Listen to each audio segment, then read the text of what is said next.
the first time I went to see my psychiatrist, and I narrated my history to her, on my whole story and everything, she just simply said, you know what,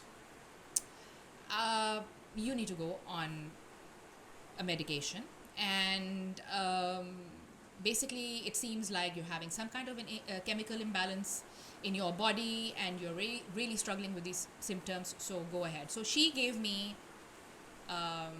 another SSRI, and that SSRI also did not work for me. So now this is my second one, right?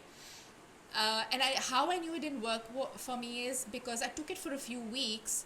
I think it kind of helped with the symptoms, the physical symptoms of the anxiety, but not entirely. There's always this feeling that it's still there. I'm still not feeling, the best.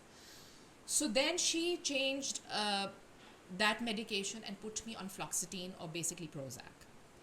And while I was on Prozac, so the way these antidepressants and how they work is because they take about 4 to 8 weeks to start having an effect. The doctors usually give you some kind of an anti-anxiety, a short-term thing like a Lexotan or a Xanax to ride you through that turbulent period before the medication sets in. So with Prozac, initially I think I took Lexotan for a couple of weeks, and then the Prozac kicked in. And when the Prozac kicked in, oh my God, I cannot tell you, and that is a day I remember in my mind as well.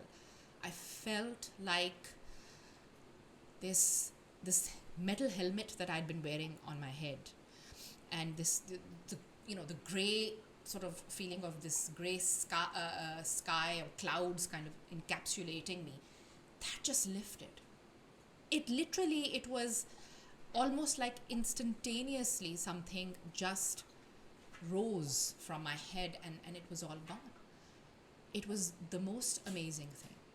So I'm all for medication if nothing else is working.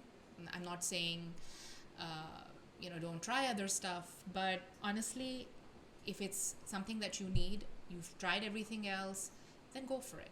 Yes, I mean, there can be long-term dependency, but the words, my psychiatrist's words, they stuck with me. She said, do you want quality of life? Or do you just want to spend your life struggling with anxiety? And I chose the quality because I knew my kids needed me, my husband needed me, my family needed me, and I wanted to feel good. So Prozac took me out of that space. Another thing that I did at that time, oh, that's my dog barking. Another thing that I used to help me with my anxiety was I would paint. So I have a background in art. I graduated from an art college, and I remember this one particular month where I painted excessively. Like I don't know how many, 15 to 20 artworks I made, And later on in life, that was to come back to me when I became an art therapist, what that artwork did for me. But retrospectively, now that I think of it, it was something that gave me peace, that allowed me to vent my feelings and my anxiety onto my artwork. So I would say yes, the medication, the artwork, it really helped me with my anxiety symptoms.